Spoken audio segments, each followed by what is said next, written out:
Hello, everybody. I just thought I'd stop so there'd be Oh, like a really awkward silence.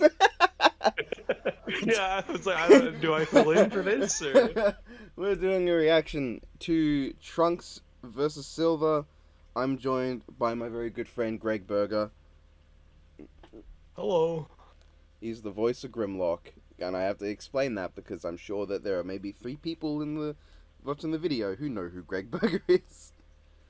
I didn't know who that was, and I'm apparently him. It's called an identity crisis. Oh no. All right, let's start this. This is a long episode, and I am quite interested. Going in, while I want Trunks to win, I have the distinct feeling Silver's gonna win. I am still rooting in bet. I'm putting all my chips into trunk sweep. I'm hoping. I think in my opinion, he wins. But this is a matchup where I get how close it is. Um, so I get how close it is, so I can accept either outcome. Right. They call him Trunks Briefs. How often does he get referred to by that?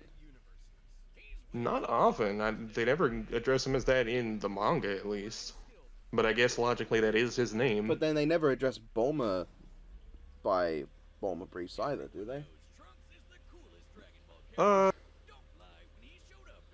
I don't remember. I think they just like It's the just only time Brief is ever connected with her is as Doctor Brief's son or yeah. daughter. I guess Trunks' last name would be Brief though, because otherwise he inherited what, the fourth from Vegeta. Trunks the first.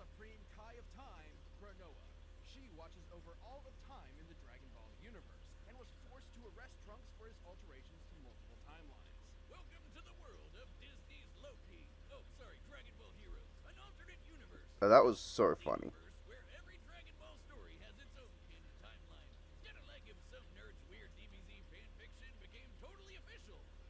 Yeah, that's exactly what it Oh is. my god, the next time is going to be Gumball vs. SpongeBob? They just revealed it. Oh, I didn't know Trunks was inspired by a Yu-Gi-Oh card. Oh, yeah, that sounds right.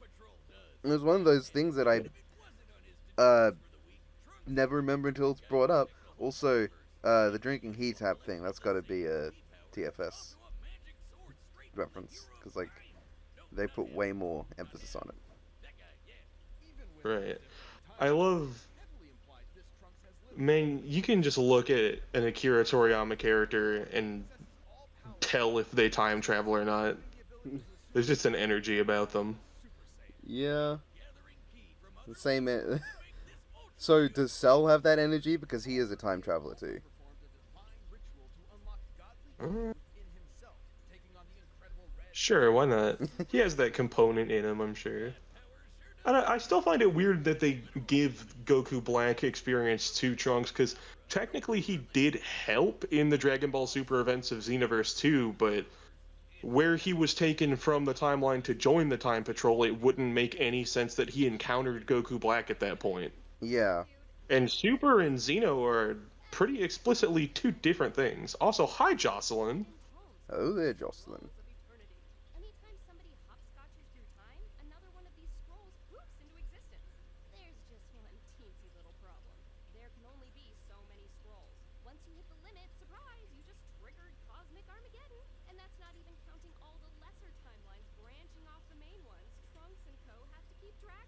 All timelines, yeah. Hmm. Imagine the universe ends not because of someone time traveling, but just because Toki Toki lays an egg when he shouldn't have, and that just causes everything to go to shit. Because there's just another And timeline the new now. characters of Dragon Ball Heroes are fucking ugly. Whoa, Yu-Gi-Oh! Duel Masters? I wish that'd be based. That's right, that is Beat's backstory, isn't it? He's just a human that liked Dragon Ball Heroes and became a descendant of Goku. It's just, it's just that Yamcha thing. What the? Those were the fucking mecha cooler Cyclopean guards. It wouldn't make any sense those were there because they were made by the Big Getty Star, weren't they? Mm-hmm.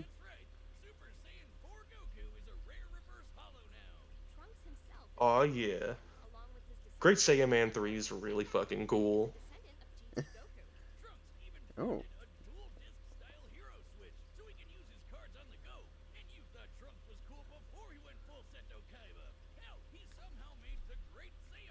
It's such a cool design. I really love Great Saiyan Man 3. It's like full It full gives Kamen Rider. very strong uh it gives strong Space Sheriff Gavan vibes.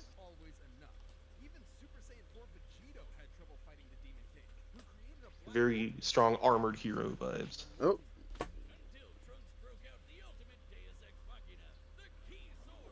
Yo. Yeah, I knew that was coming. Of course, the one time I stopped talking and pay attention to the episode is for the joke that I didn't want to see. I mean, the joke was gonna happen. I don't think it's all that offensive. No, it's just like,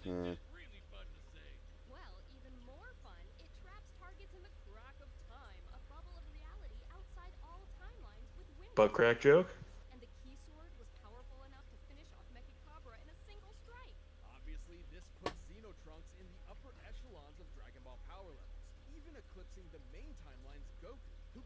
oh, for fuck's sake. For fuck's sake.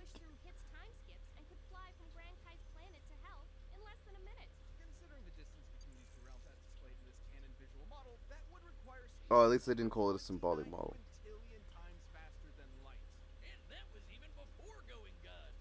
That can be argued at immeasurable if I'm not wrong, if you take that as an infinite spatial distance. Yeah.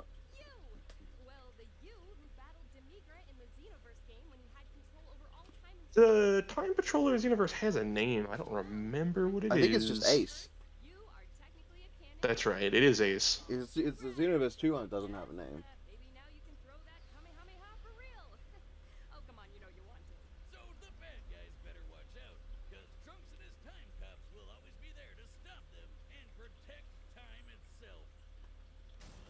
Thanks for the help. Have they not been doing end quotes this season and I just haven't noticed, or? You have not noticed. They have not been doing that for a while. Or since this season. Everyone knows that the ending clip for this one should have been Captain Ginyu walking in Trunks' body. You know, just to represent how, for as competent as Trunks is, 90% of the time he's a massive fuck-up. Yeah, Trunks will always find a way to do something wrong. I love, someone pointed out in the preview for the fight, Trunks is doing his job more in that, like, 40-second preview than he does in all of Xenoverse. But, okay, credit where it's due to the writers of that, of the fight. He also killed, like, 100 people destroying that skyscraper, so that is pretty in character for him to fuck up that badly. Yeah.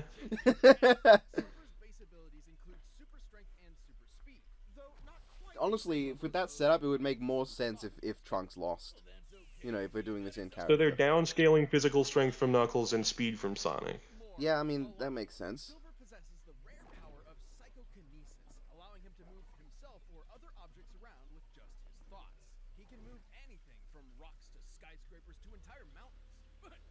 Whoa.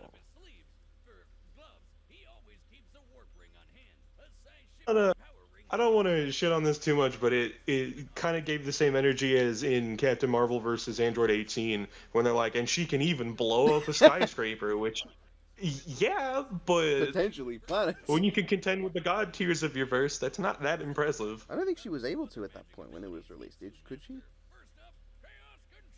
Like, I don't think the whole, like, 17 fighting Blue and Krillin fighting Blue happened yet. And I won't even believe the Krillin scaling. I think they brought up 18 contending with Super Saiyan Blue, or at least scaling around that area, I think. I might be completely wrong. They might have. No, now you mention... I might be Mandela affecting myself, but I think I recall that, actually. I'd have to rewatch it, and that's not a commitment I could be bothered with. What a twist, they found the imposter. There's Mary Sue. The Archie Sonic multiverse is complicated. Hell, complicated barely even cuts it. Jocelyn, how about you take this one?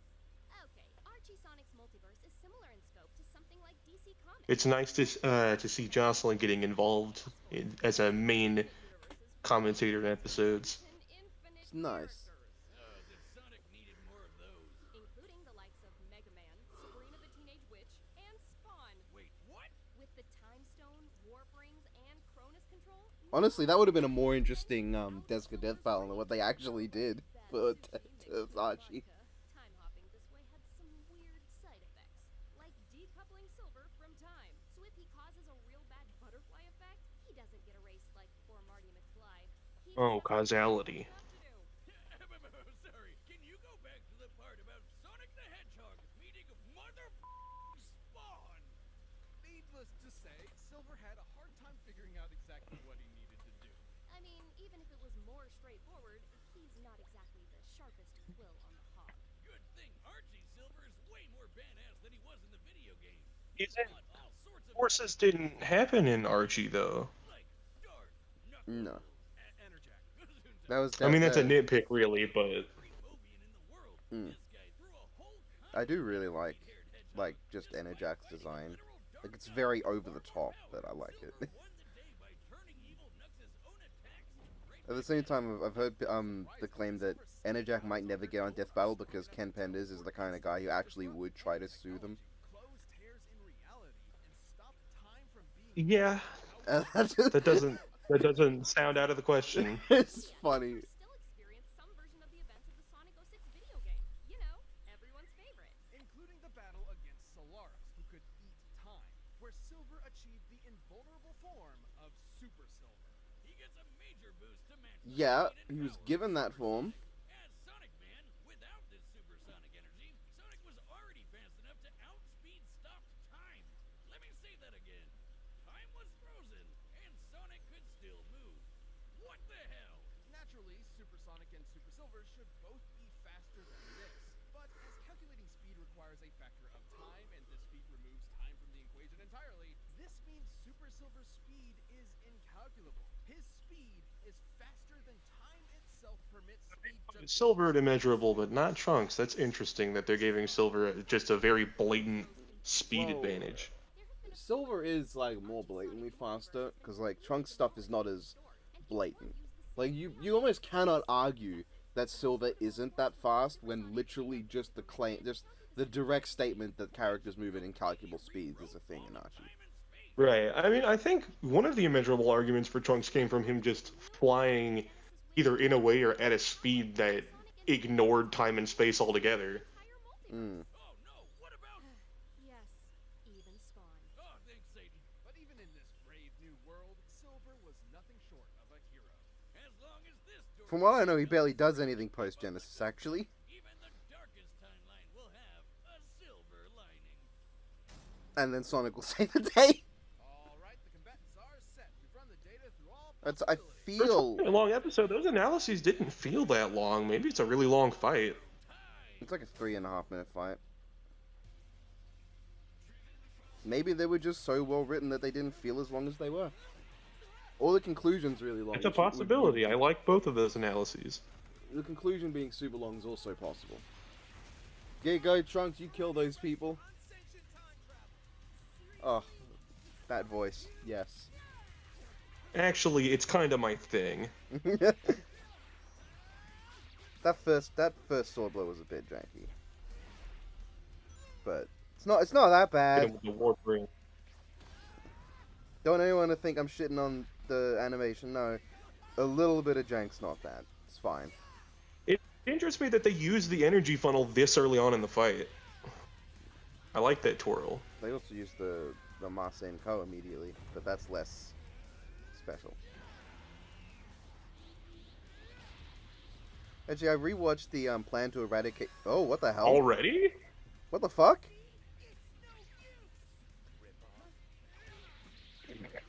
That was funny, but at the same time, Archie Silver, from what I heard, hates the phrase that there's no use. Yeah, it's not so much in reference to it being an overused joke. I like the TFS reference there. I It's like more in that the phrase shot. of he doesn't like the idea that to just give up on something. He just dropped. He's throwing a pack of booster cards. Yo, is that Yeah, he's GT like, ah, good Goku? enough, and it's Yo, what we gotta GT get Goku we gotta get again. Super Saiyan 4 Goku in this fight. I mean fucking. Oh, okay. Trunks hasn't even gotten Super Saiyan 2, 3, or God yet, so This fight was pretty, honestly, kind of hype. not the sword. Oh shit, that's Yeah, no God. Super Saiyan 3, just straight to God. There we go. To be fair, he's not an idiot like Goku who's gonna waste time. That's fair. Trunks is the pragmatic one, which is often portrayed as, you know, a problem he has, but I don't know. God damn. What the hell was that technique? Was that a Masenko too? It looked like a big tree Kamehameha. Right, Trunks can do those. Oh! Come on! Oh, this is fucking wild looking. Let's fucking...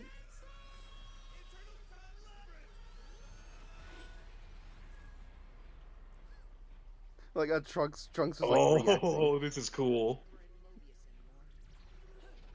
This is a case where it feels like the fight's been, like, really brief and going quickly, but I don't care. This is cool. This is really cool. This is going as hard as I would have wanted something with Heroes to and Archie to go. Yo.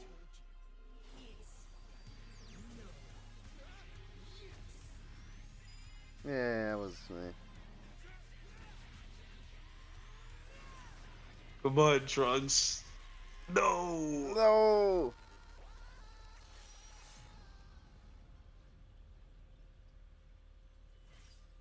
Told you. Hate to see it. Hate to I see hate to it. see it, but like, that was awesome. Hard to imagine Trunks losing to anyone. However, Silver ironically had just about everything he needed to put the Half Saiyan 6 feet under. First off, time travel wasn't much of a factor, since they were both pretty well versed in it. Either way, Silver's Psycho I disagree with Stronger in super form. switch and the time travel armband, leaving Trunks without his gadgets and primary method of hopping through time. Let's be frank. In base form, Silver never stood a chance at matching Trunks with his own power. Even in his super form, it's questionable whether or not Super Silver had the physical ability to match Super Saiyan Trunks. In short, it's practically impossible to lock down exact numbers and limits for their power levels.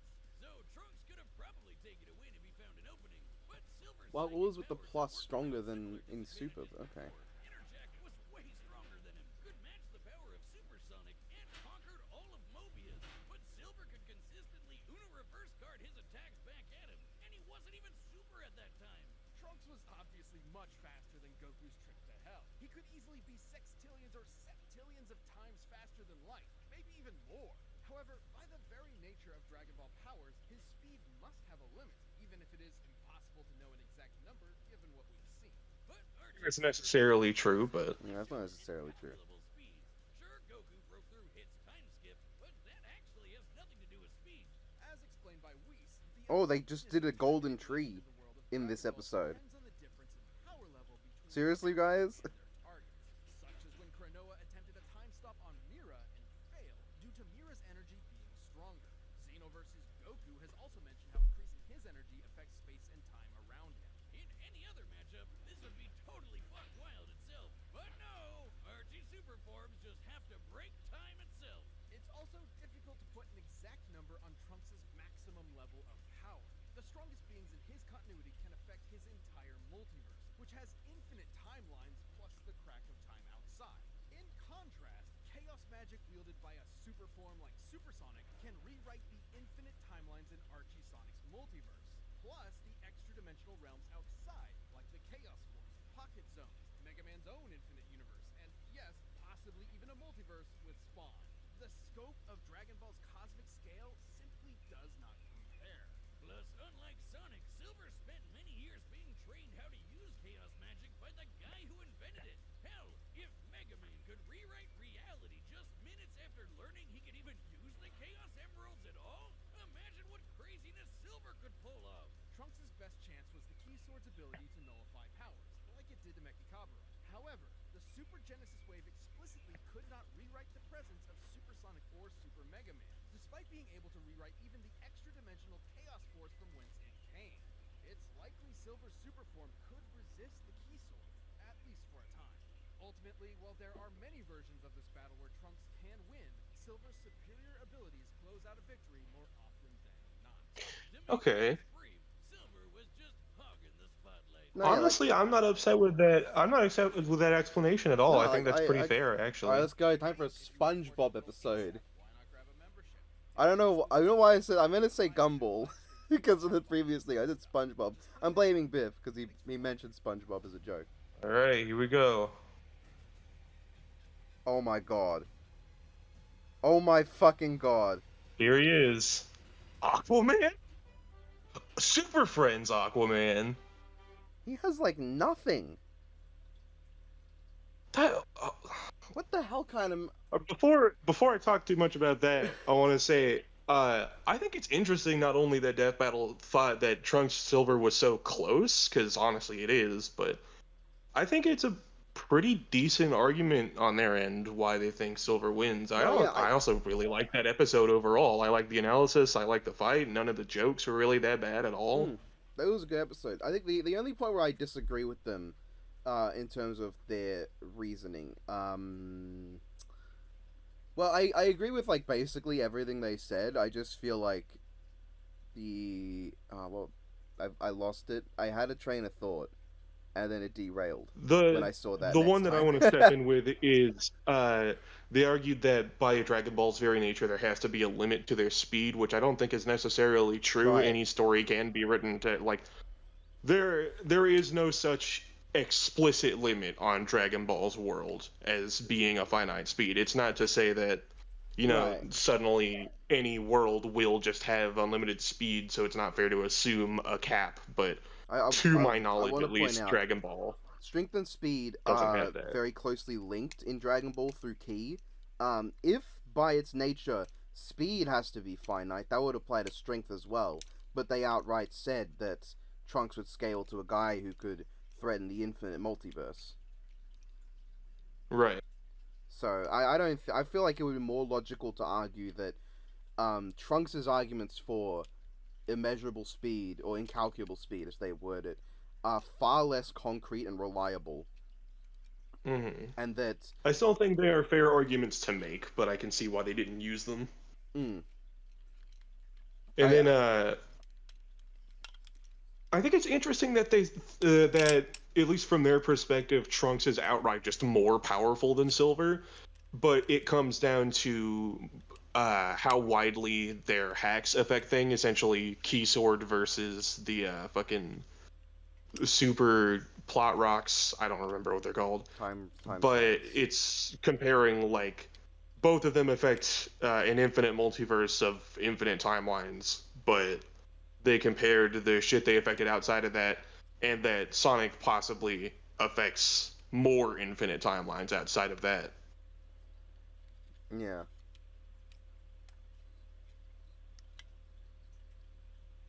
That next time though, I'm a bit concerned because from what I remember watching Super Friends, Aquaman has basically nothing, while SpongeBob has more abilities than comic Aquaman does. And higher scaling at that. Higher scale, oh, not higher scaling than comic Aquaman has, but higher scaling than Super Friends. No? Comic Aquaman is not by any means a low tier herald. Oh. Like, he fucking impales Darkseid avatars regularly, and he's like contending with Wonder Woman very consistently. And there's That's nothing. I could do that. There's no world where Wonder Woman isn't a high tier herald, except the world where Superman jokes that she's weak because she's a woman. That happened once. That was lovely. And the world where, strangely enough, it's not too uncommon in Wonder Woman comics to see her getting like grazed by bullets or swords and them working. Yeah, that's weird. But then Like consistently, she will have to use her gauntlets to deflect the bullet because it's like, oh no, a bullet grazed her. It's like, it isn't. Isn't this the same woman whose body can withstand like hoeing planets around casually? Like, yes, she can get She can get pummeled by Kryptonians and get back up, but a bullet that'll do her in. I think it's written like a more like outright weakness of like how her body works. I think, or you could take it as a reference to phallic imagery, but you know. Like, I don't know. That's just the last SpongeBob matchup I ever expected on. Because, like, I honestly wasn't not expecting SpongeBob here, but that's fucking, I think, not the last, but definitely not the first matchup I was thinking of. Yeah, I don't know. I don't even know what to say to that because Does he even have, like, hydrokinesis in Super Friends? no, he just talks to fucking animals. What? Like I think I think the best I can say for Super Friends. I think someone was like there was like a planetary destruction thing. I guess. Um. Is that Uh, something Aquaman would scale to in any Probably not. arguable But way? let's be.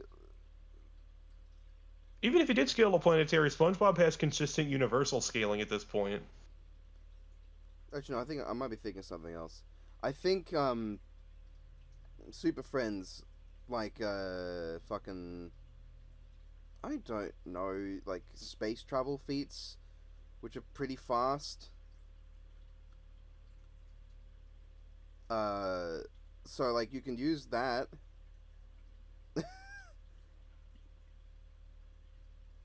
I don't Um, know. I feel like it's weird because I don't think has ever happened to me before in my history of being a Death Battle fan, which I want to say spans well over a decade at this point. Uh, at, at no point have I ever been excited for a matchup because I'm interested to see how the analysis will be tackled. Of how are you just gonna open SpongeBob's up with him being hired at the Krusty Krab and then just go on from there with just the shit he can do? That'd be funny. I can't believe we're gonna get two DCLs to a non-Marvel this season.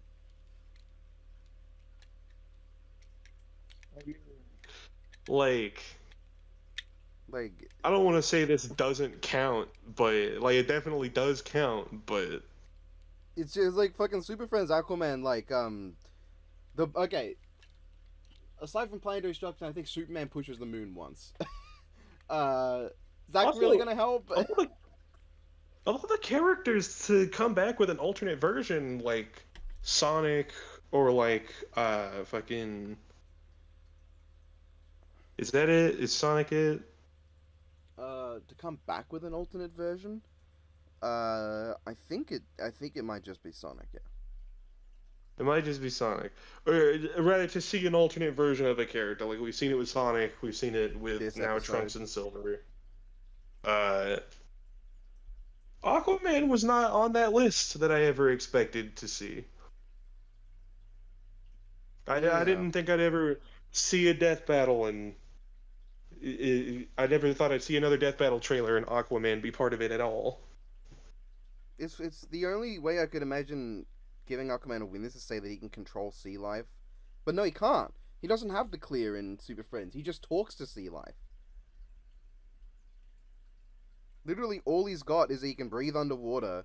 He's stronger than a person, and he's got a seahorse. So what is there like a deep cut Super Friends fucking comic or something, or are they gonna like draw in fucking robot chicken shorts, or like what on earth are they gonna put in here to make this one interesting on Aquaman's end, and two any kind of more fair than superhuman stats versus cosmic stats? I would hope that. I'd imagine the way they do it is they would just scale Aquaman to Superman for the hell of it. Maybe they fought Fucking Darkseid together. Who knows? imagine the joke is since he can only just talk to sea life, he just goes up to SpongeBob, says, "Hello there, little sponge," and SpongeBob just fucking one shots him and just absolutely fucking atomizes him. Just without any provocation. He's like, "Hello, simple sea creature," and he just fucking kills him. It'd be funny. That's an idea for the next 1 second Punch Out episode. Hello there, sea creature. Ah! It's funny because Aquaman was in a 1 second Punch Out. Oh, was he? Yeah, we did Aquaman versus Jason Voorhees, where Voorhees? Aquaman just splashes some water on Jason, and Jason has a heart attack because he's afraid of water. That's a fucking silly idea. Man, part of me really hopes, because, and this is just me with my tinfoil hat on, I'm not going to get my hopes up or anything, because obviously there's no way to know what's going to be the Halloween episode this year, but new Halloween movies coming out on Halloween, fucking, the new Halloween episode is going to be dropping on YouTube on October 31st on Halloween. I really hope it's Jason versus Michael. I'd love that. I wanna see slashers on Death Battle. It'd be so cool. Yeah, I really like that. And my pipe dream for it is, I know it probably wouldn't happen. They'd probably collaborate with Ismahawk again. I really want it to be a Crypt TV collaboration, because Crypt That would TV is be so good so- with practical Their horror production effects. values are so good. They're And great. Crypt TV isn't even a stranger to like the versus scene, because they've done like they did, to promote the Look-See, one of their original creatures. They had the Look-See versus Michael Myers, if I recall correctly. So they're no horror to like, or horror. They're no stranger to like horror. They're no stranger versus to matchups. collaborating with YouTubers either. So, Yeah, no, Crypt TV has like- sponsored a lot of people, like Dead Meat, Baptism on Fire, a lot James of A. people. Janice has just like shown up in Crypt TV. Even he showed up in the Look-See series. I'm pretty sure. He gets killed by the Look-See. Sounds about right. I'm pretty sure the Look-See kills him because he's like a thug or something. He's like a douchebag who like does a fight, picks a fight or something, and the Look-See just like whacks him. Fucking, that's just my, I think that's Crypt me TV would be reaching able for to, the like, stars. to like do my vision well, because like I've said before, my vision would be like it takes place in a house, and the way it would end would be that someone lights the house on fire, and the last shots you see of the fight are the two just grappling while the house collapses around them, and then the winner comes out carrying the leftover remains of the loser, just breaking out of the fire while everyone watching the house burn down is just terrified because they didn't both die in there. Yeah, that would be cool. They'd be able to do idea, that. Yeah, they would be able to do that. Fucking, my idea for it is that, of course, it's gonna start in like a cabin or a house or something like that, with Jason and Michael targeting the same person that they're trying to kill, and then crossing paths with each other. I imagine when they first meet, because both Jason and Michael do give. Michael's more famous for it, but they're both prone to a head tilt here and there, so they look at each other, give each other a head tilt, and then maybe like approach, and as they're fighting, maybe they take it to like the upstairs of the building and like knock each other out, and then as one of them looks down to like see the person they've knocked out of the window, they just completely disappeared, because they both love to do that too. And then somehow they appear back behind them and then fucking jump them, and they both fall out of the window. Maybe they take it into the woods, and it turns out they're like at a lake campsite in a cabin or something like that. And you could have a dock scene kind of like the end of Freddy versus Jason. Yeah. You could have maybe Michael like gets his knife into Jason's eye and it like splits his hockey mask, and he like knocks him into the water, and he doesn't come back up for a minute. So Michael's like, all right, I've killed him. He turns around, and then Jason like bursts up through the dock, and maybe have Michael have a surprised like reaction with like a Halloween style stinger sound, kind of like Jason's fatality in MKX, where he slashes at him with his machete, Yeah. and then have him just like fucking lop Michael's head off. That was originally how the Halloween series was going to end, with I think Halloween 4 or 5, where at the end, who they assume is Michael Myers gets his head lopped off, but it's a dude Michael just put his costume onto. Yeah, that all sounds good too. It could be really good. Speaking of really good, I'm gonna go back to this fight because that was a good fight. while you're scrolling, I'm gonna just talk a little bit more about this because I really fucking like this matchup. I just really want to see a trading of their ability to completely disappear. Because while Jason has been known to just randomly show up places, people like Matt Pat have gone through saying, "Oh, well, here's ways that he could have just ran there." There have been several occasions in Halloween movies where people were looking dead at Michael and he just completely disappears from their line of sight. Hmm. It would be funny if they just like take it as a speed thing, and we get like fucking faster than sound speeds for these slow ass motherfuckers. To the best of my research, I don't think they should be that far apart in stats, actually. No, they shouldn't. They absolutely Both, shouldn't. both have fairly close range bullet dodging feats, I believe, and both have taken fucking all kinds of shit collapsing on them, being like just fucking blasting through walls. Both have enough physical strength to like Jason can just knock a man's head clean off or just toss people around like rag dolls. Michael has thrown people across rooms and fucking popped people's heads like melons. Or more extreme feats in Michael's case is he was able to fucking tear a tombstone out of the ground, which is an incredibly heavy thing to just rip out of the ground like that. And at some point he like fucking knocks a tree down or something, or like a tree had been knocked down and he moves it to the middle of a road so people can't follow him. Yeah, I think it just comes down to the fact that Jason is maybe slightly stronger, and he's just harder to put down. Yeah, ultimately what I think it would come down to is I don't think there's enough difference in strength, speed, or overall like killing abilities between the two of them to really call a debate there. I think it just comes down to the fact that both of them are more or less immortal by conventional means, but Jason is more immortal. He can also just possess Michael. Yeah, he could also do that with his gross fucking Jason worm. Yeah. Alright, I'm gonna rewatch the fight now. Okay, I didn't quite get a start perfect, but that's okay because the start's not the best He threw part. a spaghetti-o at him. Unlike Adam Doom or Adam Apocalypse, this is being rewatched purely because I thought it was cool. It's spinning time. Man, I'm loving the 3D environments and effects that they've been using in all the death battles recently. Like, I mean, as far back as season 2, they've been using 3D environments, but the ones this As far season are back as fucking season top 1. notch. Season 1 had them. Thor versus Raiden and Zelda versus Peach. Oh, that's right. I was gonna say, and also Link versus Cloud and Goku versus Superman, but Yeah, they were fucking straight no up shit. 3D. It's funny to me because like Thor versus Raiden had some of the best use of perspective with a 3D background, with like the two blazing off into the background. I want to see that sort of thing come back more often. Yeah, I remember when I first saw fucking I love this joke of him just fucking using Dragon Ball Heroes cards. He got 4 cards and he He only pulled summoned... out. Oh my god, was that Oolong in the background? There was some... Was it? There was something in the background there. Hold on, I caught that.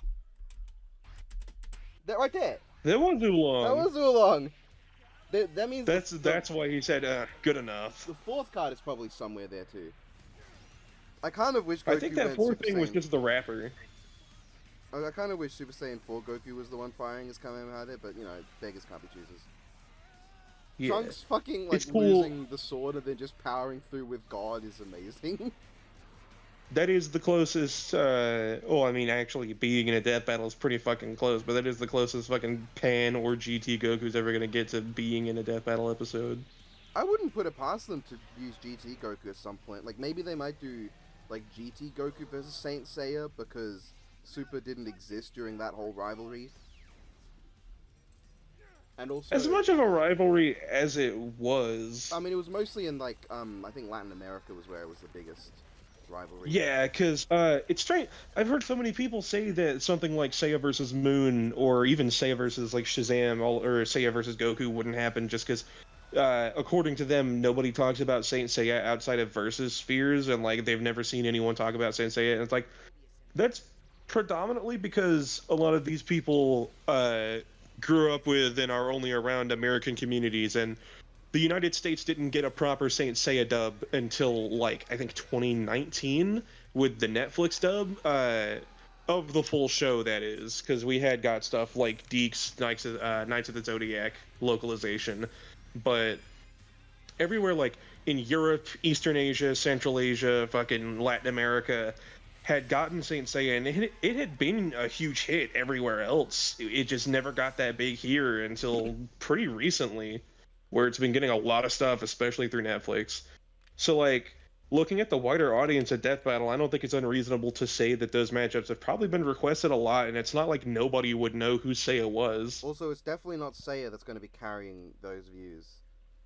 Like Shazam's got a No, super popular movie. Sailor Moon is like Sailor the Moon is magical Sailor girl. Moon. Goku is like the probably one of the, if not the most well-known anime characters there is in the West. Sailor Moon's like number 2. Yeah, Sailor Moon's right up there.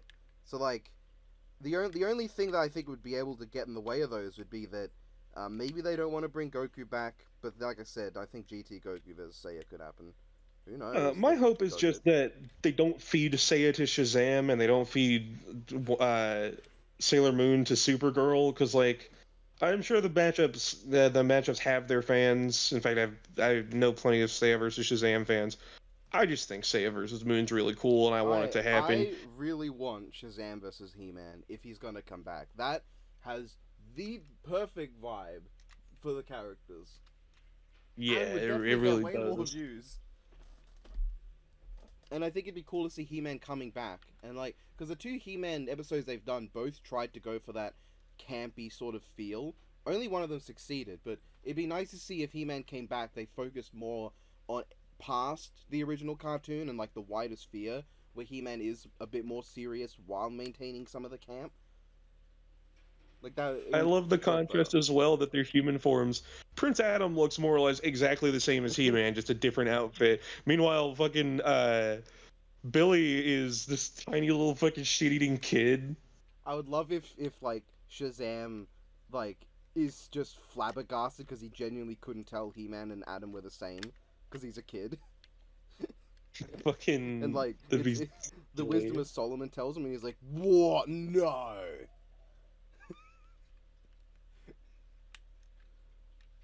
There's so many matchups I'd love to see Death Battle do that. Just I'm not so confident they will. The best Marvel DC they could do is the question versus the answer, and the whole battle is just a Q&A. There's no fight. Oh my god, can you imagine they announce question versus answer and it comes out it's just a fucking Death Battle Q&A live stream. There's no fight. There's like a 3-second animation of the question just like punching the answer in the face, and that's the end. The end. Yeah, it's just like hello. It just gets fucking punched in the face and cut off, and then they're like, "Welcome to the Death Battle Q&A." That would be great. They haven't done an in-character Q&A since like the first 2. They could do it like an in-character one for once. They certainly could. It was what one of them had the illustrations of the characters, and one had their fucking like silhouettes. Yeah. That would be it. Even though, like, if you were any kind of Screw Attack fan at the time, or if you could just fucking read the credits, you knew it was Ben and Chad. I don't think it was meant to like hide their identities. I think it was meant to like make it so that they had a representation of Wiz and Boomstick that didn't just look like Ben and Chad. Yeah. Which like I can get it. I mean the silhouettes look nothing like the characters do now, so that's a bit funky. But people age. Maybe that's what happened. Yeah. I mean, hell, the illustrations of the old characters look pretty different from the way that they're illustrated these days. Yeah, I mean the designs are basically the same. It's just like the physical look. The style and general energy to them is a lot different. Yeah, we rewatched that fight and barely commented on the actual fight. I mean, it's a good ass fight. What more can you say? This is the energy I need from Omnimon versus Gogeta. Yeah, except I need it to be fucking the best animated fight in Death Battle history, because fucking there have never been fights in a thing that have made me fucking appreciate animation as a child as much as fucking Omnimon versus Diaboromon in well, for me, Digimon the movie, the American fucking Frankenstein of a movie, but our war game, and Gogeta versus Janemba in Fusion Reborn.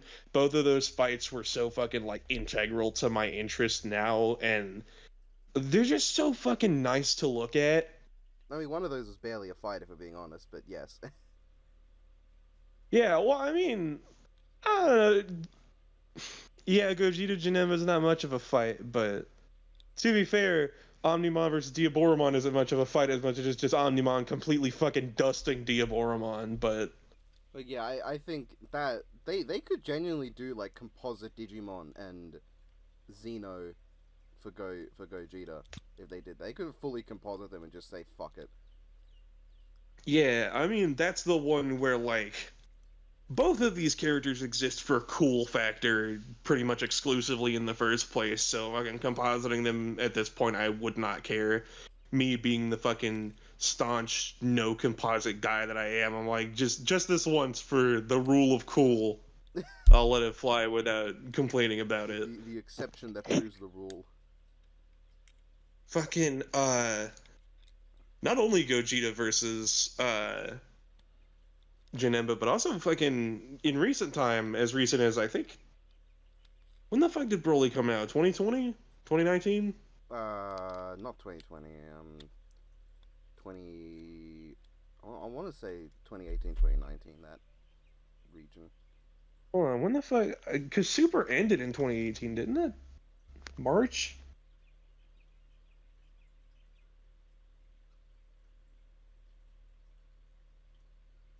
Dragon. Whoop. Dragon Ball. 2018.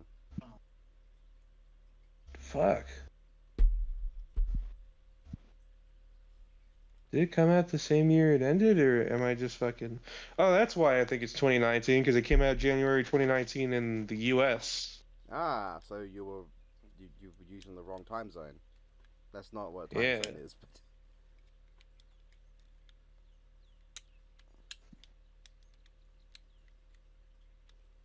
That was the last time, I guess, no, that wasn't the last time, because... Was it? Yeah, that was the last time Vic Mignogna was Broly. yeah, for the scan. We haven't gotten a chance outside of Fighters to hear Johnny Young Bosch as Broly, unless... Was Vic voicing him in Xenoverse 2? I think that might have come out soon enough that. No, I think that's also Johnny in Xenoverse 2, at least for Super Broly. I But, mean, so far, like from the very minimum we've heard, I'm not a fan of Bosch's take, just because like it doesn't have the aggression and it doesn't sound deep enough. I mean, I like it well enough because Super Broly's much more of a character, and it portrays much more of that fucking, like, dude out of control that does not want to be this way, but kind of just is. Yeah, I think Johnny brings a much more human feel to Broly, if that makes any sense. at the same time, Vic actually like sounds in genuine pain, like with some of his screams. Like Oh Broly's yeah, in it sounds pain. like they were fucking torturing Vic to get some of the screams out of him in And Super like Broly. it really makes Broly feel more tragic. Like not only do his screams sound very impressive and vicious, but also like he's in pain from the amount of power overflowing from him. Fucking Sean Schemmel as well in that movie, honestly, because when like Broly's dragging him through the ice, Sean Schemmel sounds like he's fucking actually dying.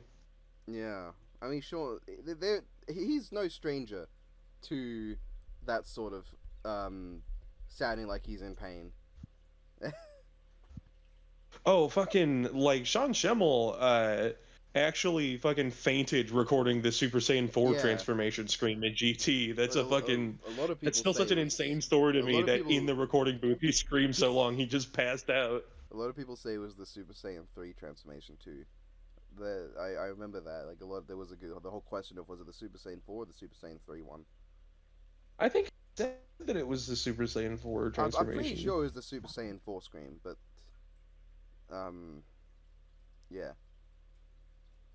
But It's not the first time they've even got Johnny to replace Vic as voice role, because in the English dub of One Piece film Gold, Vic Mignogna voices Sabo as he did in, I think, Dressrosa, cause yeah, Dressrosa, and then I had to remember where we were at in the One Piece dub, but we're on Whole Cake now, so. Eventually, Sabo for Stampede and for the later parts of Dressrosa and his appearances past that is now Johnny Young Bosch. Mm. And I I'm think Johnny does a good job in both roles. I was realizing that this fight is exactly the what I wanted from Thor versus Vegeta. Like just going like if they weren't gonna do character stuff, just make it all as raw as hell. This is what I wanted Thor versus Vegeta to be. Oh, you already know like my whole Oh, fucking I know your laid out stance on it. framework for that fight. Oh yeah, I remember all that. I am You happy though that this episode turned out really good. Like, I fucking had my whole thing leading up to the fight, Trunks sweep, and everybody was like, some people were feeling a little bit like the community is getting a little bit toxic between I want Trunks to lose to see Dragon Ball fans upset, or I want Silver to lose because I hate him and Sonic 06 is bad, or so some people just being I want this character to win because I like this character. At the end of the day, for the sake of the people who like both of these characters, I'm glad this episode turned out as good as it did. mm, I'm Oh man, what a way for Xeno to break into death battle by dying. Yeah, I hope to see more Xeno. That was a really fun analysis. I am very confident um that they would not have Xeno Goku beat Archie Sonic though. Yeah, probably not. Considering I think Xeno Goku downscales from Xeno Trunks, I where Archie Sonic upscales from Archie Silver. oh Goku downscales from the Key Sword and doesn't have its hacks either, while Sonic is better in every way than Yeah, Silver. it's less that. Well, even then, because I think as far as Mechikabra, who, to the best of my knowledge, I think is the most recent big bad in Heroes and is also the strongest to date. Trunks was able to do something to him even without the key sword, where I don't think Goku could. But even if that wasn't a thing, yeah, Trunks has the key sword, Goku doesn't. Yeah, this is. Ugh. If they bring Super Saiyan 4 Goku in, I could see them doing it with Xeno versus Archie Sonic, but I would rather than. I mean, if they were going to do Goku versus Sonic, that's like the only version where they genuinely match aesthetically. Yeah, fucking I kind of do hope they would do Xeno Gogeta for Omnimon as like composite Omnimon, because fucking both have actual stories and like insane shit to them, where I think both get well into fucking complex multiversal. Uh, because Omnimon I think directly scales to Dexmon, who I think either scales to or is. I'm not super well versed on my fucking Digimon deep lore, but there's this entity called Yggdrasil that just like is the digital world and like other universe stand-ins. I think it's essentially kind of like actual Yggdrasil. It's just like the foundation of a bunch of worlds, including the digital world. And at some point, Yggdrasil says, this digital life is pretty cool. What if I killed all of it?" And then this little purple dude named Dorumon came along, and he became Alphamon, who is like the antithesis to Omnimon, because Omnimon in Japanese is a Megamon.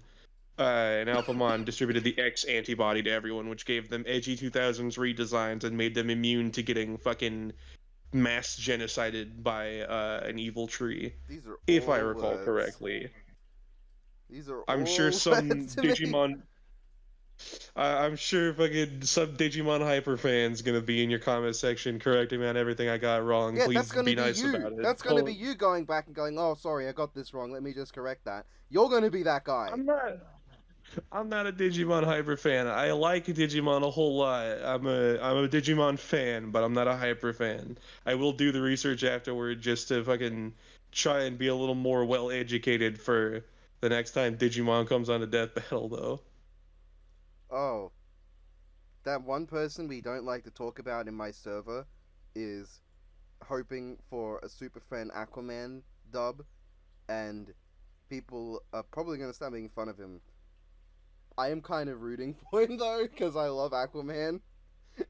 So Yeah, like I'm kind of the odd I one don't know. out. It's so bizarre because it seems like such a blatant stomp. Surely Death Battle's got something up their sleeve, right? It's not just gonna be a joke episode where they're just gonna analyze Aquaman sucks in this and just talks to fish and has a seahorse and that's it. Like, there's gotta Well, there's there's gotta be a like, gimmick, right? look, There's gotta be something I've to only this. seen like the first 2 or 3 seasons of Super Friends, and a long time ago, right? Or not even seasons, like series. There's like 6 series. Maybe I'm missing something.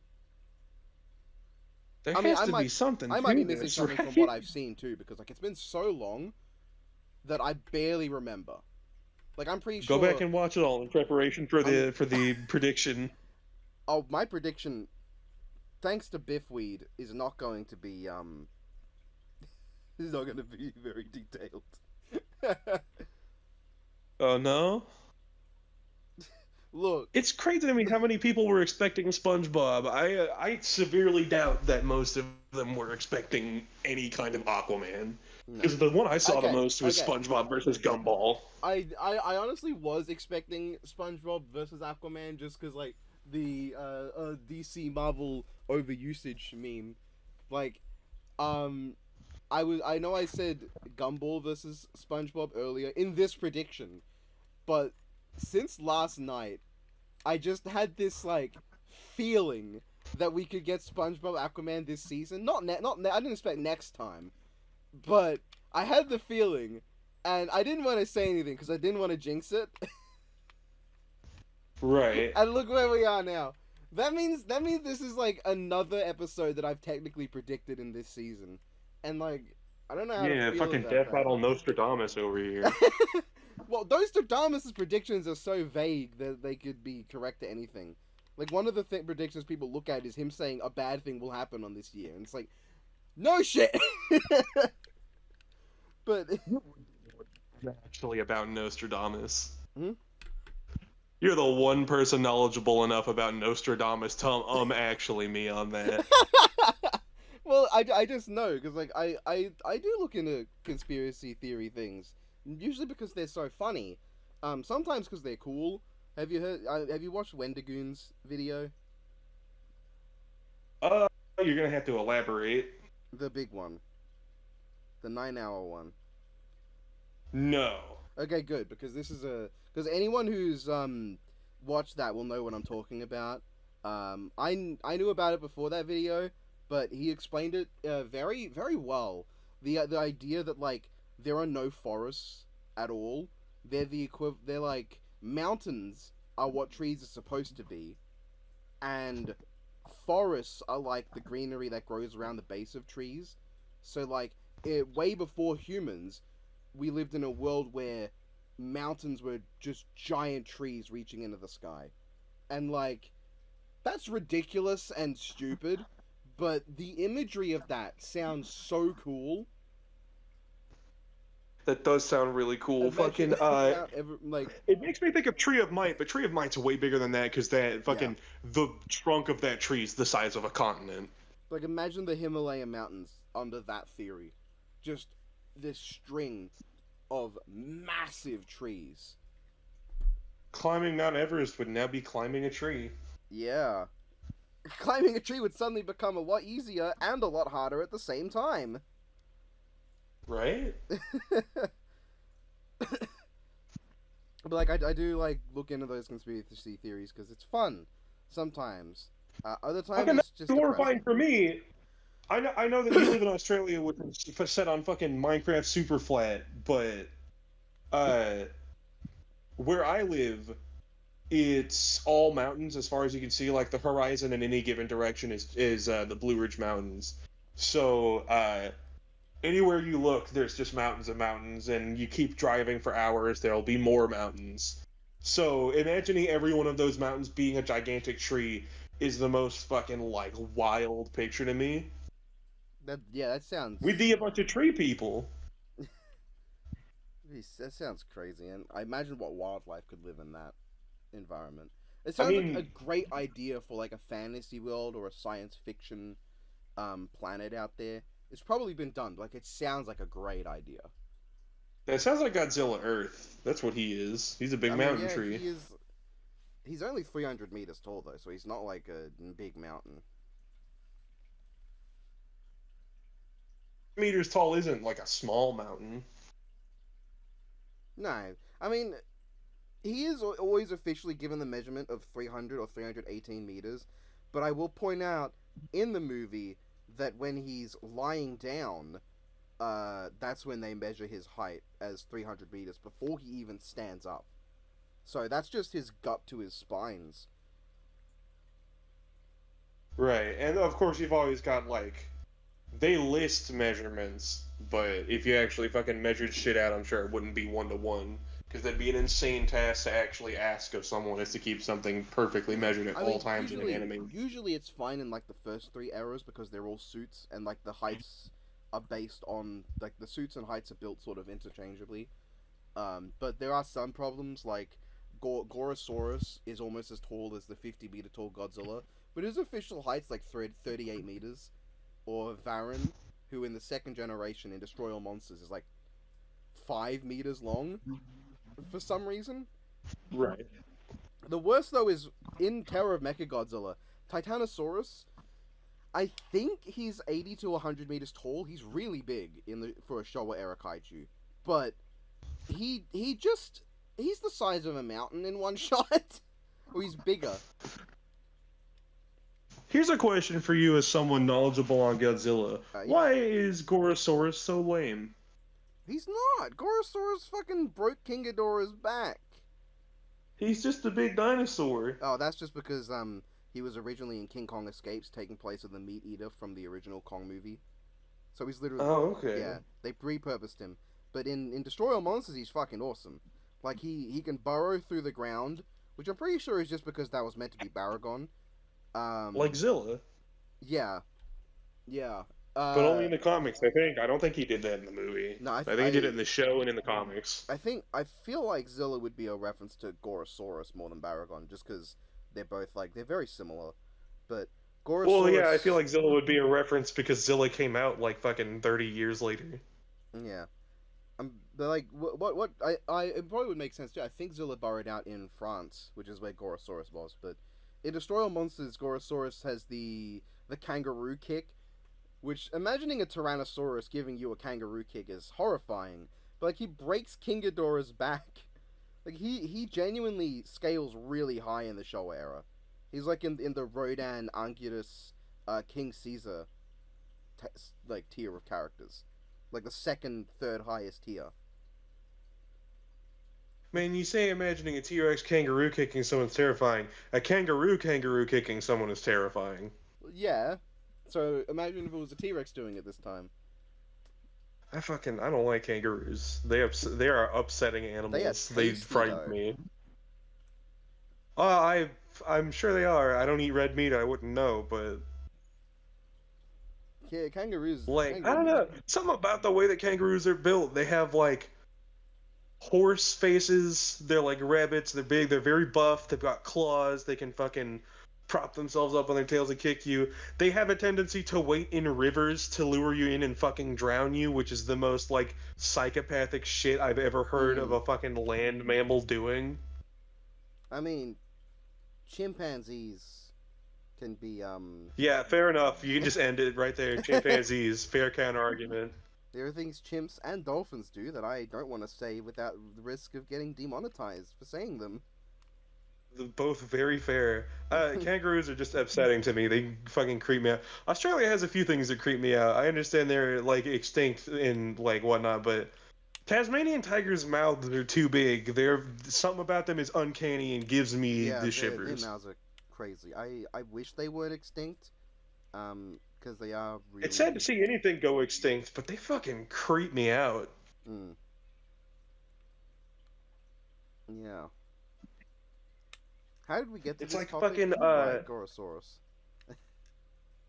I think the last record of dodo birds being alive was in the 1700s, if I recall correctly, which really isn't that long ago. That's the same fucking century that my country was founded, but I have to wonder, like, did fucking British colonies see dodo birds? Are they the ones onto them? And also, like, they're recent enough, they have to be genetically close to something. Would it be possible to fucking genetically engineer a dodo bird and bring them back somehow? Potentially, but we're focused more on doing that to dinosaurs, which is much more I difficult. mean, right now studies are focused on shit like frogs that have gone extinct, because those Well, are easy to genetically yeah. engineer.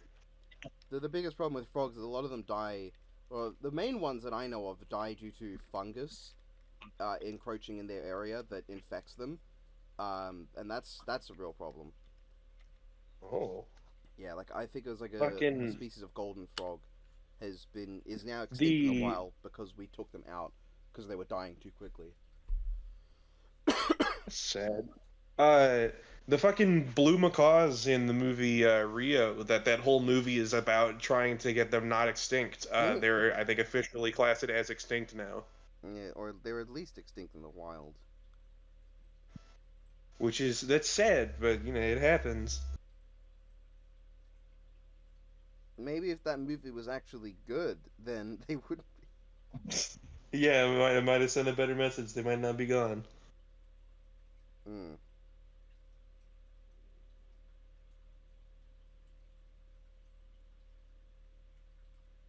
Any further thoughts about this episode or anything coming up or hopes for this season? I mean, as I've said, hype for this season is not exactly something I feel much for. Just due to for reasons. But I really liked that episode. That episode was good. I'm kind of pulling for an Aquaman dub. At the same time, we all know that SpongeBob can beat Archie Sonic twice. So, like somebody's got to get that reference out there. Fucking man, I mean this season I think it's batting more positive than it is negative, at least for me. There haven't been that many episodes this season that I've actively disliked. Like, even Vegeta versus Thor, which was kind of disappointing to me, I still thought it was fine. It was a perfectly serviceable episode. Yeah, like, I will say this season is probably the best one we've gotten in terms of consistent quality. It's just, Yeah, I get you. We've also got the first episode of Death Battle that I don't acknowledge the existence of. So, it's treading thin ice as it is right now. Yeah, that's fair enough. I don't know. This is the first season of Death Battle in a little while that has had me consistently on board with, you know what, that was a pretty good episode. Mm. Cause fucking what season was Sanji versus Lee? Season 8? 7. 7. I don't like that season very much. No, that season has its problems. It's got its upsides, but it's got its problems. It's got its upsides. I believe that one ended with Hulk versus Broly, and that's a pretty good episode. But man, I just don't think I'll ever fucking not be upset with how Sanji versus Lee turned out. Don't worry, we'll get Rock Lee versus Deku, and you'll have a different thing to complain about. Man, if we did it, the very most I could hope for is that it wasn't awful. Please be better than the other Rock Lee episode. Please be better than what is inherent by your nature of having Deku. Hey, at least Rock Lee would win that one. True. Alright, I think this has been running on for about an hour now. As usual, we've not been on topic since the episode ended very much, but this time I'm going to add timestamps just to be like, this is when we stopped watching the episode. You can leave from here on out if you want to. But I like that. That was a good episode. Yeah, that's all I gotta say. I I guess my biggest complaint with the episode right now, aside from some very minor jank, when Trunks goes Super Saiyan, I wish they, instead of cutting from the shot of the giant rock to Super Saiyan Trunks, I wish they did a zoom in to like give a sense of scale. That's the most I can say. Like, let me see. They Like, didn't do the sayonara bit. no, but they did do the rip off copy thing. Yeah, in this bit, right? I wish that in this bit they, instead of cutting directly to Super Saiyan, they zoomed in to show like the size of the stone next to Trunks properly. Yeah. Oh yeah, and Silver Fucking- went super a bit abruptly and quickly. Yeah, I was surprised by how early he went Super Saiyan. I'm not complaining because the rest of the fight's still really good, but I just didn't expect him to pop the super form so early. I will say, as far as Team 4-Star references in Death Battle, because they did have the crap baskets line in here. I'm not. I know some people are very staunchly against seeing Team 4-Star references, either because they just don't like Team 4-Star or because they don't think it's faithful to the character. I think that especially when we're having Team 4-Star characters or Team 4-Star members voicing their characters, like Lanny as Vegeta, Taka as Alucard, or Masako as Goku, it's like, not only is it undeniable that for series like Dragon Ball and Hellsing, the abridged series are huge parts of their fandom and their fucking modern relevance, because, like, in the absence between Dragon Ball GT and Dragon Ball Super, fucking abridged was really carrying its popularity on online spaces. And honestly, West-wise, Hellsing abridged is one of the more well-known things about Hellsing It's in probably general. more well known than Hellsing itself. Being honest, more people have seen the abridged than the actual series in the West. And otherwise, I think it's ultimately harmless because My only problem is it's done too much. yeah, when it becomes too much, I'm not crazy about it, but I think generally they don't let it get too far, and sometimes it's just cool. Like the one time I was hoping they'd do a Team 4-Star reference, they did in Dio Alucard when he's like, "What are you?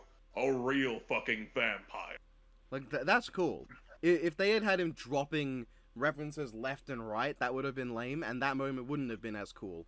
But in just having that, the only time I think I've really been bothered by a Team 4-Star reference was Thor Vegeta, because there was so many references in general with everything Vegeta said.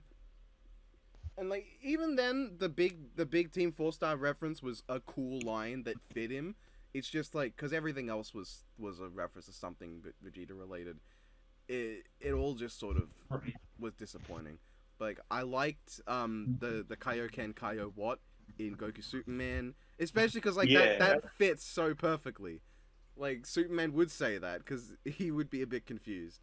I don't. What did Vegeta Shadow have anything specifically Team 4-Star related?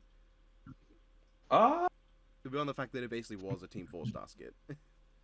Yeah, I mean, the way Vegeta was characterized was much more Team 4-Star Vegeta than it was canned Vegeta by the point they were using him.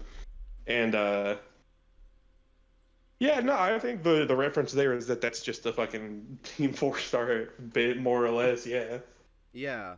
What else was there? Obviously, the crap baskets. I'm fine with that.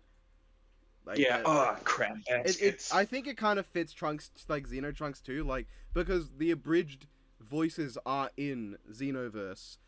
I could just accept that as maybe he's actually shown up in the abridged timeline before, and he just picked it up from there. Like that is completely plausible to me. Right. I still think that's one of the coolest bits of like fandom fan service is getting the Team 4-Star voices to do Xenoverse 2. I think Taka was also in Xenoverse 1, and it was a cut scene, but the audio the has been like linked up with the show and stuff. It wasn't put in the officially televised the version, Kai though. I don't thing. think of oh yeah, of Team Four Star showing up in Kai. That is so good. I love that. I don't remember the joke specifically. There's a freelancer joke in Red versus Blue of one of the freelancers they won't mention. I think it was like Ancient Georgia. I think it was Georgia or Florida. Every time someone would bring them up, it's like, "What about this one?" And they're like, "Oh, we don't talk about him." And it became such a long-running joke that even in one of the mainline Halo games, there like a background character uh, mentions that name just off as a little aside. I think it's nice whenever something in the fandom of a series gets big enough that the actual series itself acknowledges it. Yeah, I think that might be That's what the. happened with X3's Juggernaut line Oh of yeah, it the started off as a meme the and best then part of they X3. incorporated the "I'm the Juggernaut, bitch" The into best the part of movie. X3. That alone makes the weird accent they decided to give him worth it. Is just so that line would be delivered perfectly. Aren't him and fucking Professor X like brothers or something in the comics? Yeah, but their relationship's never addressed in the movie. Either of the movies with Juggernaut, I don't think. I don't think they address it all that much in the comics either, do they?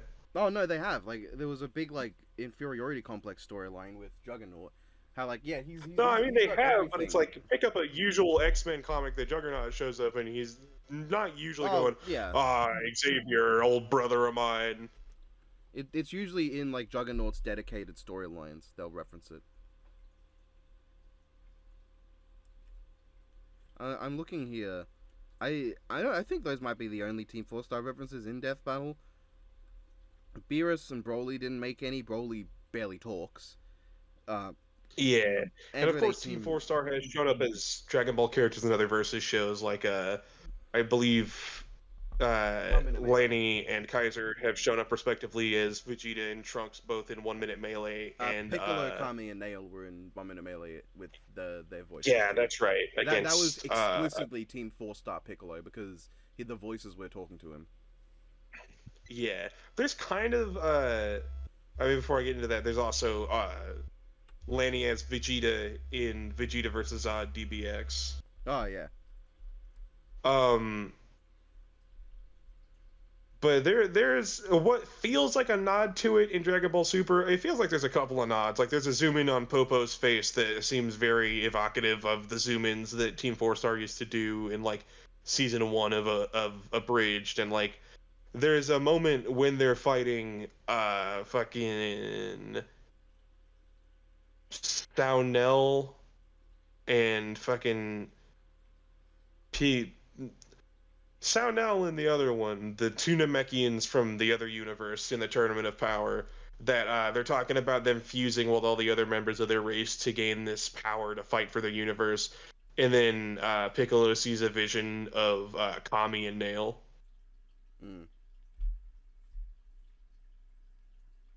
It might not be a direct reference, but That it's one, neat that they acknowledge it. that one might just be a reference to the fact that he fused with Kami and Nail.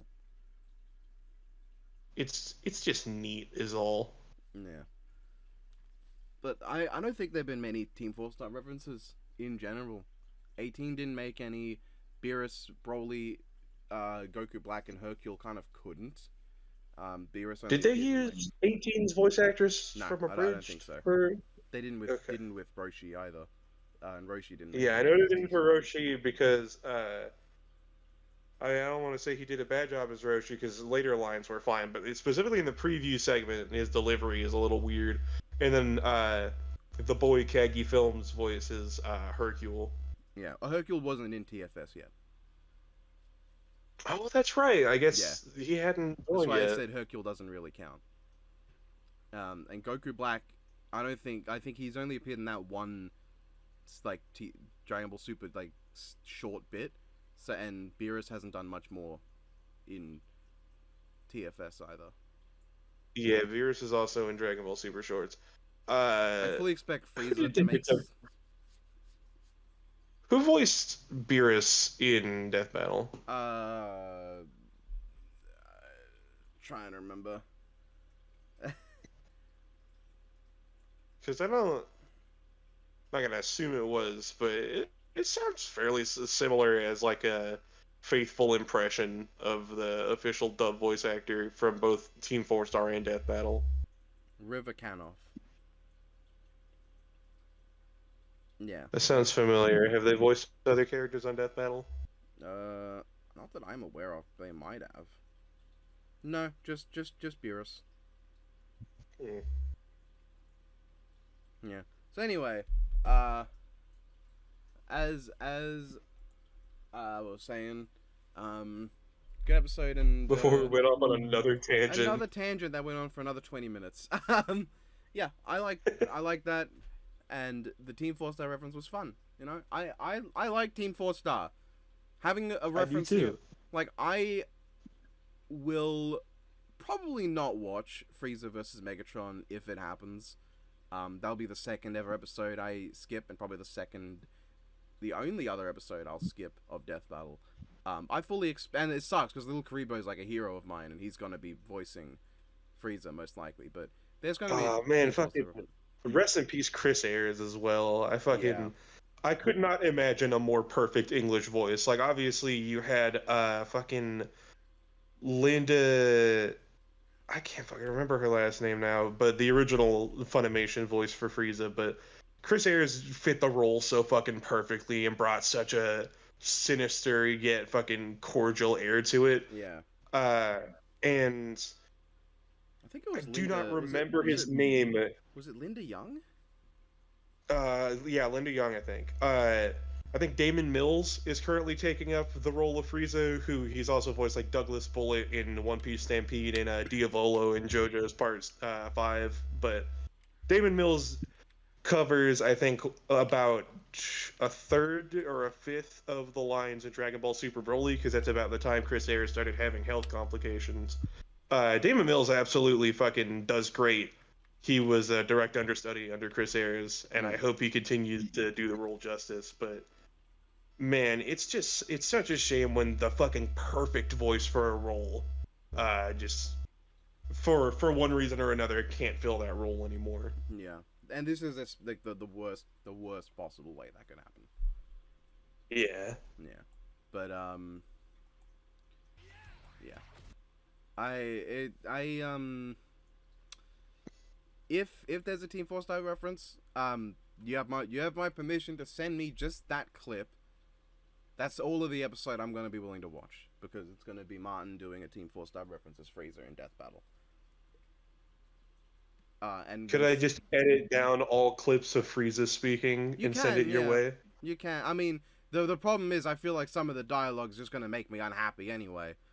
But I don't know. I love Martin, but I'm not willing to go through with that. That's fair. But because people are obnoxious about Friezatron to me. But yeah. When Cell comes in, there's gonna be a TFS reference. I really wanted to just be the old how cute he named it, but I doubt. There are very few matchups I think that would even be possible. I wouldn't even be mad if they just fucking swapped in for TFS Cell, because honestly, Taka brings way more. Regular Cell's got not much character going on. Yeah, like fucking at least original manga Cell, the anime definitely gives him more life than he had in the manga, but even then, he has an intimidating enough presence to him, and he has a cocky enough air to him, but it never really feels like they went enough of the way to make him an outstanding villain. It was more just he was a little more complex and cool by Dragon Ball standards. Best in Xeno. In Xenoverse, he's basically Team 4 Star Cell in Xenoverse, just with less singing and less ham. Yeah, like I feel like Team 4 Star gave that perfect breath of life into Cell to make him that great villain that he could have been. I think he's more threatening in Team 4 Star too, because he's got that sort of that you can see the Frieza in him, but like he comes in with a one-liner. Not only is it more impactful because you can tell he's getting serious, but they're just cooler lines than what Cell has in Dragon Ball. And it's also like the way that Japan did Cell was that the voice never changed between the three Cell forms. Not just the voice actor didn't change; he just never put on a different voice for the three forms of Cell. And in English, it always felt kind of weird because the different Cell forms not only looked fairly drastically different, but also sounded and acted kind of different. So it was always kind of weird for me to associate them as the same character. Taka and the writers at Team Four Star did such a good job keeping Cell in character at all times that it never felt like a different character. It Yeah. always felt like it was just the same It dude always in a feels like different the form. same character, but like different elements of him are played up. So like with Imperfect Cell, it's the same as Perfect Cell, but he's playing more into the creepiness and the the drawing out his syllables. So you can tell it's the same, but he's Like- playing in a different part of him. I can absolutely still hear either semi-perfect or perfect Cell say, "Tell him about the time I took a whole batterball team at the same time." Yeah, it's less a different character and more a different element of that character that's played into, and that's a really good way to do Cell. Or like, I can absolutely imagine Imperfect Cell saying Perfect Cell's line of, "Oh, you couldn't imagine the amount of dead men behind me." I could hear Perfect Cell saying that, and like making it even more threatening. Yeah, I mean, Perfect Cell did say that. Fucking Trunks is like, "When I stand here, all I see is a Oh, dead right, man." He's yeah. like, "Oh, you couldn't fathom the amount of dead men behind me." I meant fuck. I got confused. I kind of talked myself into liking Garo versus Cell when talking with Biff, and I don't know why I did that. Just because like I don't hate it. it's the only one that plays. It's Garo's only mashup that plays into his new like scale at all. But also, the idea that that Garo starts in monster form, and Cell beats him down out of it, and then Garo gets the god power, and Cell just sort of assumes that he's still got no power because Cell can't sense God Key, so he can't sense the god power in Garo, and it's only at the last moment before he's about to get obliterated that he realizes he has to put up some kind of defense against what Garo's about to throw out. And like that being like Garo just sends Cell flying and he barely survives because he at the last moment realized what was happening. Like I like he that like idea. he knocks him out of monster form. He gives him the talk of, "All right, we're gonna go through this again, one more time. Me, you, hard as you can. Are we clear?" And that's where the gamma ray burst can come in, and he can have. Yeah. Oh, how cute! He It's named like, it. Oh shit! "Give me a moment. All you'll be feeling is oblivion, that or disappointment. Go ahead, flip that coin." And he goes, "Gamma ray burst." It's like, "Oh, how cute! He named it. Oh shit!"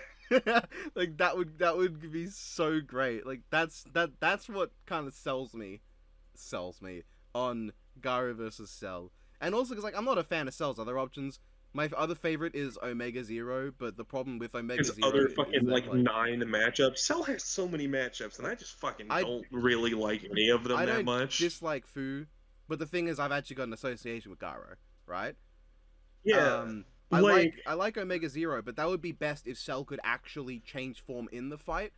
Then it would be perfect, but he can't because you'd need the android sitting around there. So it sort of diminishes my interest for it because like I think mean, my interest is diminished because like unlike you, I don't have a very sentimental attachment to the Mega Man Zero franchise. And just fucking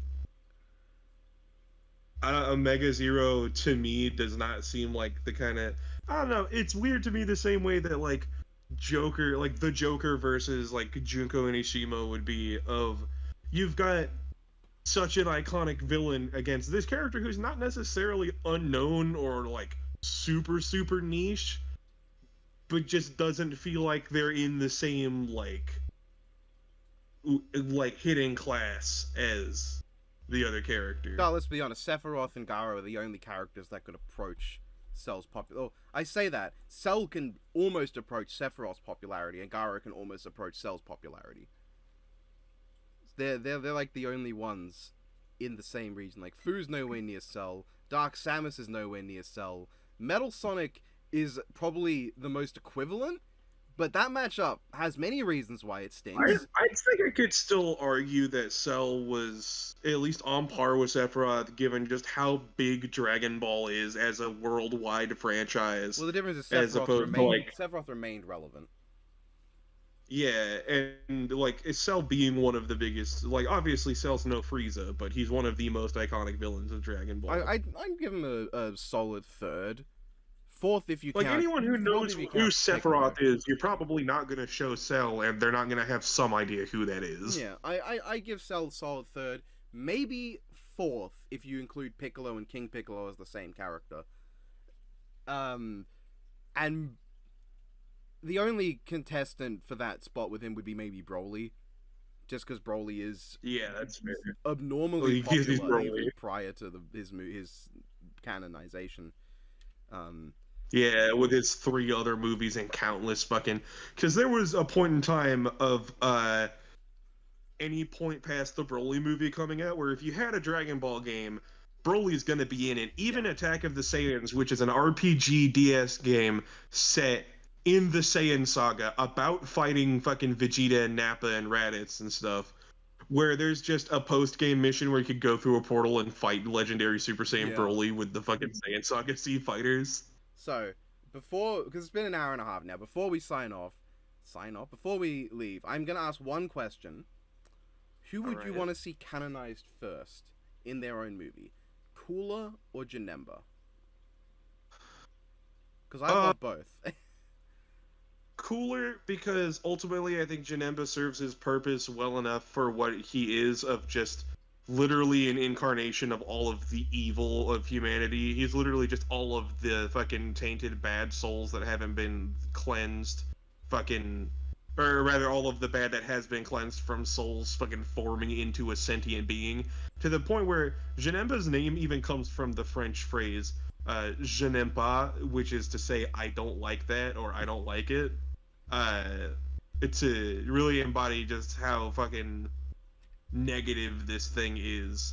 And he really only serves to be a final boss, where Cooler actually has like lore implications and some sort of relevance to the story overall. And honestly, he has a wider impact on the series with 2 movies and more appearances I'd be willing to wager throughout Dragon Ball media than Janemba has, at least to any That's meaningful extent. God, imagine they combined Jemba. I'd be more interested also to like see what they would do with Cooler, because with Broly, when Toriyama handled him, he kind of just changed Broly's entire story of he is still a Saiyan that like left Vegeta before it was destroyed. Paragus is still there, and he still has like this legendary power, but like his motivation, his overall character, and the reason they left the planet and everything is for the most part completely different. I'd like to see how Toriyama would handle changing Cooler in both a way that would fit better narratively with the story as it is now, and to see how he would differentiate Cooler's characterization. I'd like to see his take on Cooler. Oh, and we get the epic Dore. Yeah, we get the epic Dore, Naze, and Salsa. It's Ty's favorite character, Dore. Is Dore his favorite character? No, but I remember you calling him the Dore fan. Oh yeah. I mean, at least he's not a fucking Pombukin fan like you are. Hey, I only like his name. If I'm being honest, I only like his name because I like pumpkins. But Right. imagine they combine Janemba with the Shadow Dragons. I really thought you were gonna say imagine they combined Janemba with Pombukin. I mean, that first form of Janemba. Let's be honest. I'm just saying. Yeah, fair enough. Also, fucking Fat Gogeta in that movie. Yeah. Alright, that's enough of this. I hope you guys enjoyed. You can check in the description for my Patreon. I would really appreciate if you did that. But nobody has watched this video to this point to even hear this message, so you can say goodbye. If you have a comment below, I want to see how many people watched up to this point, and also thank you for dealing with us for that long. Comment